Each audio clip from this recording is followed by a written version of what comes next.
এই জিরাফটা তো আসেই। আস্তে আস্তে আমরা গোরঙ্গোরো ক্রেটারের দিকে নামছি। এই লেকটা হচ্ছে অ্যালকালাইন লেক বলে। এটা একদম ক্রেটারের মাঝখানে এই লেক। বিভিন্ন প্রজাতির পাখির সমাগম হয় এই লেকে, ফ্ল্যামিঙ্গো তার মধ্যে অন্যতম। আফ্রিকার এই হৃদয়ে লুকিয়ে আছে প্রকৃতির এক অপূর্ব বিস্ময়, গোরঙ্গোরো ক্রেটার। হাজার হাজার বছর আগে বিশাল আগ্নেয়গিরির অগ্নুৎপাতের ফলে সৃষ্ট এই বিশালাকার গর্ত যেন এক স্বর্গরাজ্য, যেখানে প্রাণীরা স্বাধীনভাবে বিচরণ করে। গোরঙ্গোরো ক্রেটারের কিনারায় দাঁড়িয়ে নিচের বিস্তীর্ণ উপত্যকার দিকে তাকিয়ে মন অবাক হয়ে যায়। আমরা যখন ল্যান্ড রোভার চেপে নেমে আসছি, তখন চারপাশের প্রাকৃতিক সৌন্দর্য যেন ধীরে ধীরে উন্মোচিত হচ্ছে। গাড়ির চাকার তলায় ধুলো উঠছে, আর বাতাসে ভেসে আসছে নাম না জানা বুনো ফুলের মিষ্টিগন্ধ। এই ক্রেটারের জন্ম আজ থেকে প্রায় ৩০ লক্ষ বছর আগে, যখন এক বিশাল আগ্নেয়গিরি বিস্ফোরিত হয়ে তার গম্ভীর শিখর হারিয়ে ফেলে। এখন এটি পৃথিবীর বৃহত্তম অক্ষুণ্ণ আগ্নেয়গিরির গর্ত, যার ব্যাস প্রায় ২০ কিলোমিটার এবং গভীরতা ৬০০ মিটার। ধীরে ধীরে আমাদের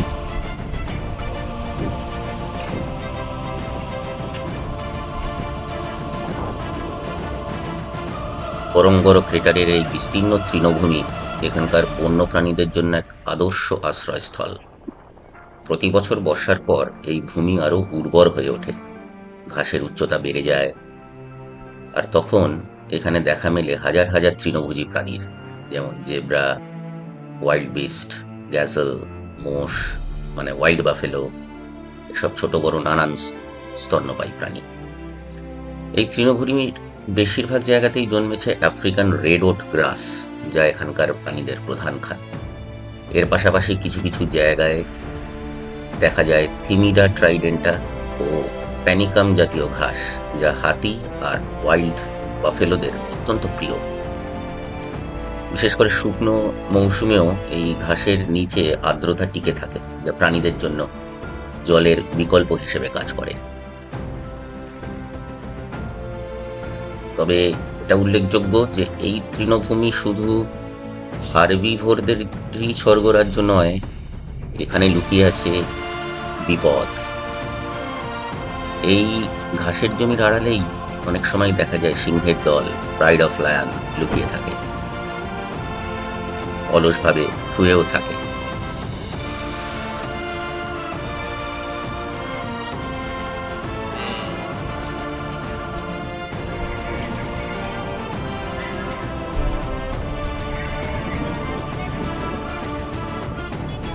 একদম, এটা ভলক্যানো ক্রেটার।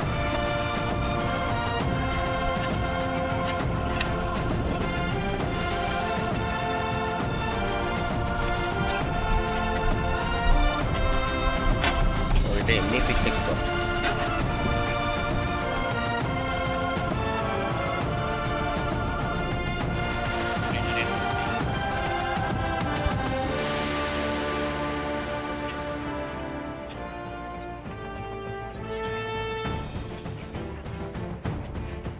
এই চাকা এরপর ধুলো উড়িয়ে চলল এক বিস্তীর্ণ জলাশয়ের দিকে।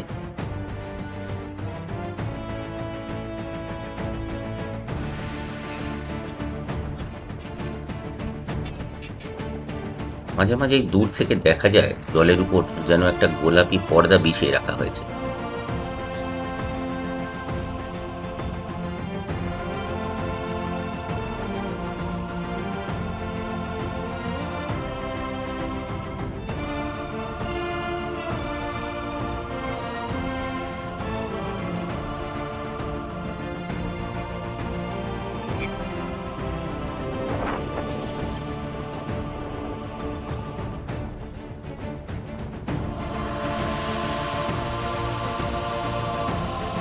কাছে আসতেই গাইডের কাছে শুনলাম এটা কোনো সাধারণ হ্রদ নয়, এটা অ্যালকালাইন হ্রদ। এই হ্রদের স্বচ্ছ জল বা এই জলটা খুব স্বচ্ছ বা নীলচে নয়, বরং একটা হালকা সবুজাভ আর লবণাক্ত। এটা এক ধরনের সোডা লেক, যার জল অত্যন্ত অ্যালকালাইন, যার মধ্যে মিশে আছে সোডিয়াম কার্বনেট ও অন্যান্য খনিজ লবণ।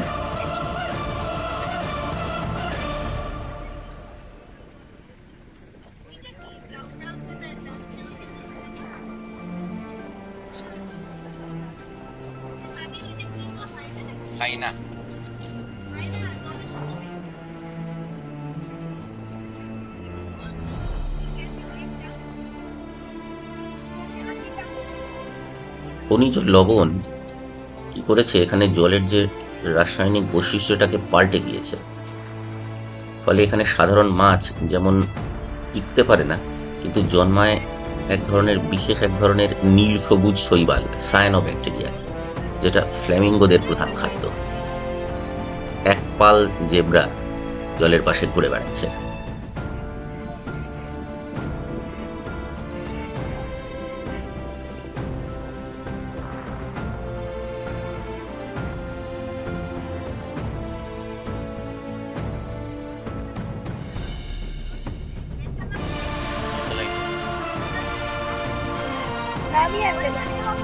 Alkaline lake.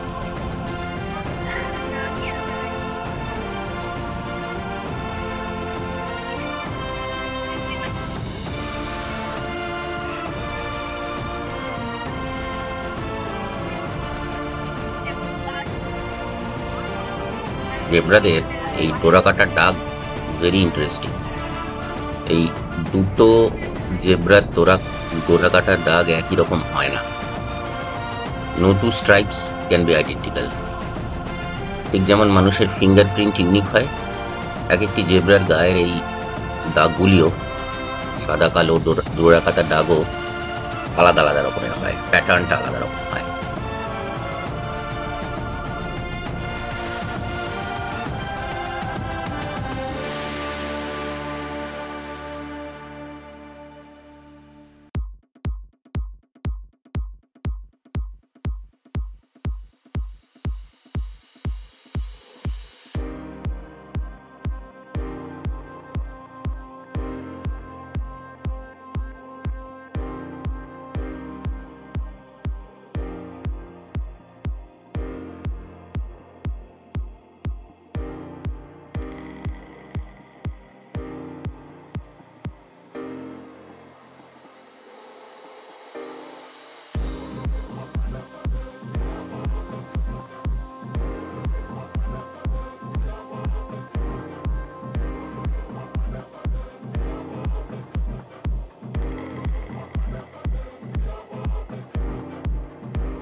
এই টিপিক্যাল অ্যালকালাইন লেকটার নামও আছে একটা, কে বলে মাগাদি লেক।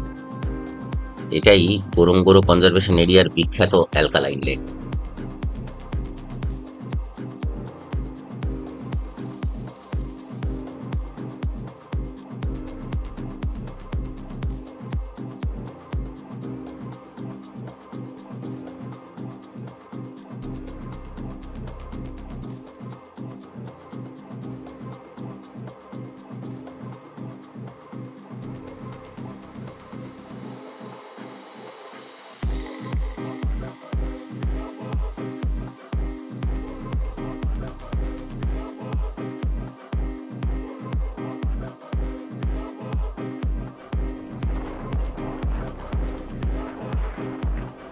এবার আমরা গাড়ি নিয়ে এগিয়ে চললাম এই ক্রেটারের অন্যান্য অংশে। টয়োটা ল্যান্ড ক্রুজারে আমরা চলেছি।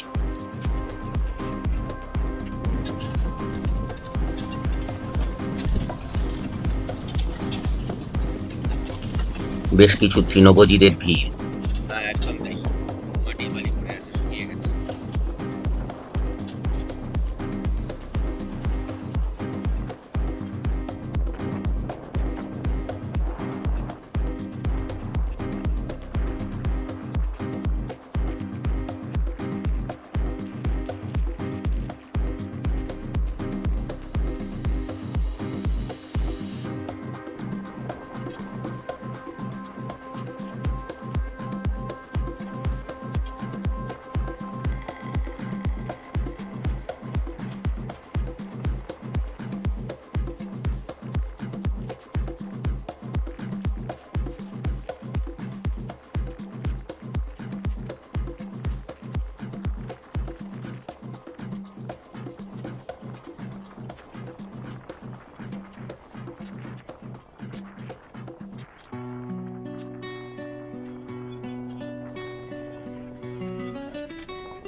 অ্যালকালাইন লেক মাগাজি লেক সত্যিই প্রকৃতির এক বিস্ময়।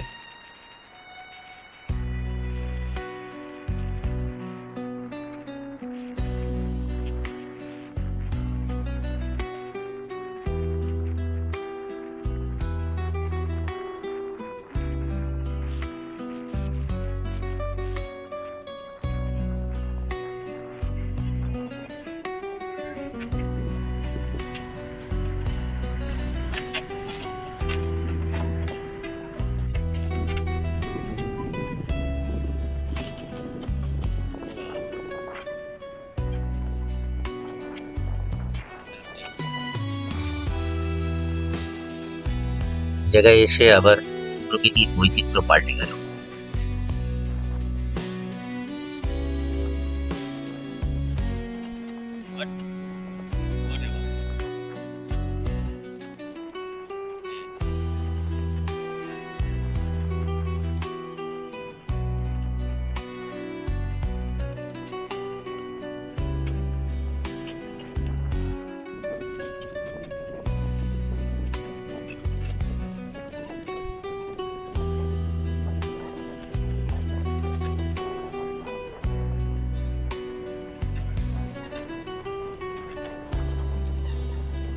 বিস্ময়ে দুই চোখ ভরে শুধু দেখে যাওয়ার পালা।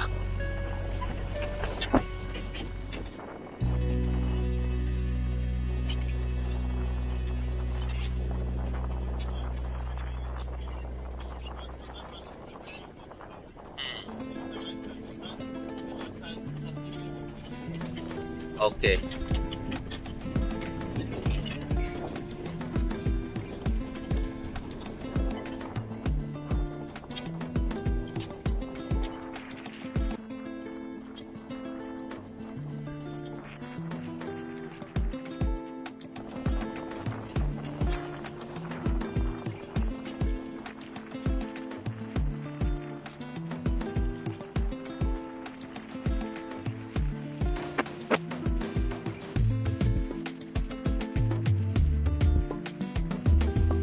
ভিডিওটা ভালো লাগলে লাইক এবং শেয়ার করবেন।